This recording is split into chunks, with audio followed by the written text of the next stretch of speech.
नमस्कार। आज हम इतिहास की एक सबसे बड़ी जासूसी गुत्थी सुलझाने वाले हैं।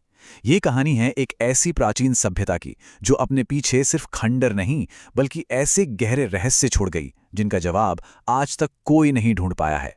तो चलिए इस मामले की तह तक चलते हैं। जरा इसे देखिए, ये हड़प्पा की एक मोहर है, शायद इस पूरी सभ्यता की सबसे बड़ी पहचान।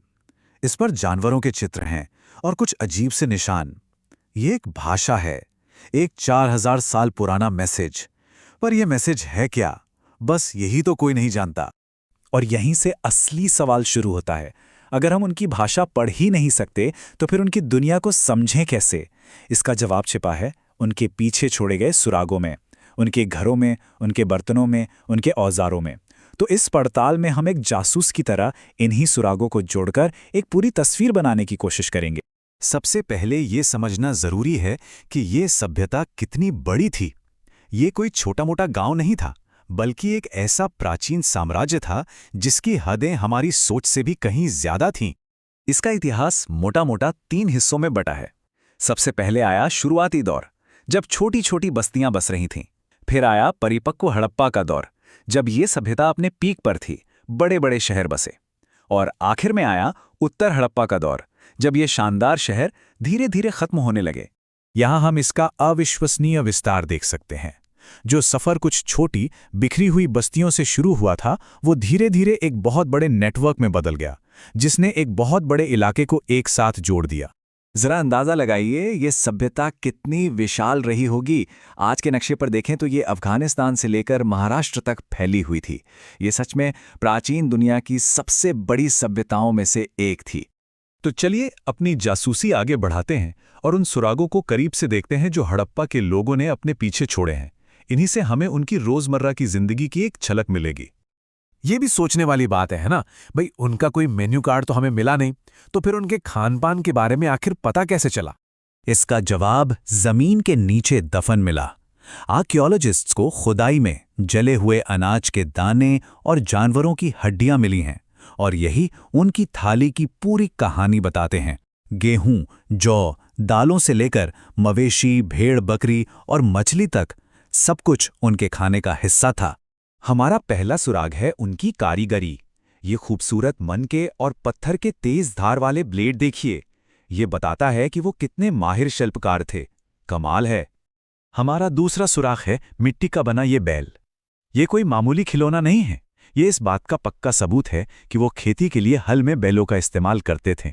ये उस जमाने की एक क्रांतिकारी टेक्नोलॉजी थी जिसने उनकी पूरी सभ्यता को ताकत दी।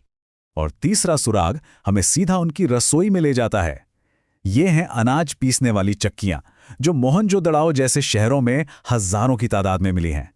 इन्हें देखकर लगता है ना जैसे हम उनके घरों में रोज की गहमा-गहमी को महसूस कर सकते हैं। लेकिन हड़प्पा सभ्यता की जो सबसे बड़ी और सबसे हैरान करने वाली उपलब्धि थी, वो थे उनके शहर। उन्होंने दुनिया के कुछ पहले प्लान्ड सिटीज यानी योजना बनाकर बसाए गए शहर बनाए थे। ये मोहनजोदड़ो का नक्शा है। शहर को साफ तौर पर 2 हिस्सों में बांटा गया था।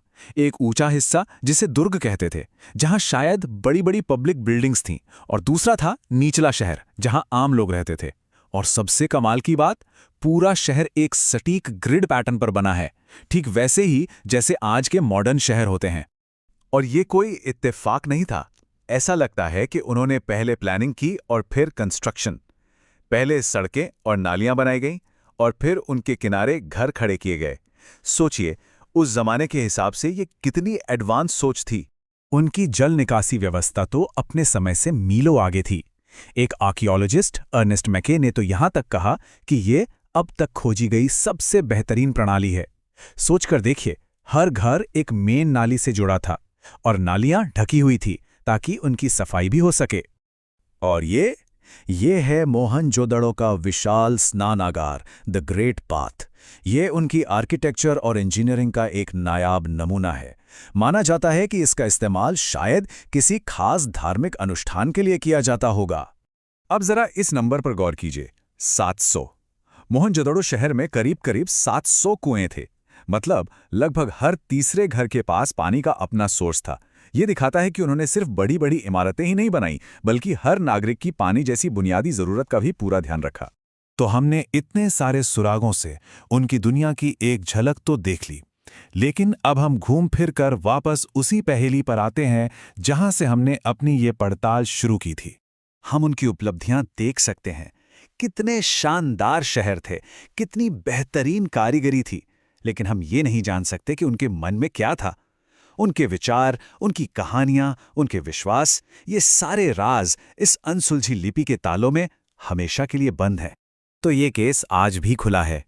वो कौन सी भाषा बोलते थे, उनके विश्वास क्या थे, उन पर राज कौन करता था, और सबसे बड़ा सवाल, इतनी महान सभ्यता आखिर खत्म कैसे हो गई? ये वो सवाल हैं जिनके जवाब आज भी इतिहास के पन्नों में कहीं खोए हुए हैं। शायद एक दिन हमें कोई ऐसा सुराग मिल जाए जो इस लिपि का राज खोल दे। पर जब तक ऐसा नहीं होता, हड़प्पा सभ्यता इतिहास की एक आकर्षक और अनसुलझी पहेली बनी रहेगी। एक ऐसी कहानी जिसके कई पन्ने अभी लिखे जाने बाकी हैं।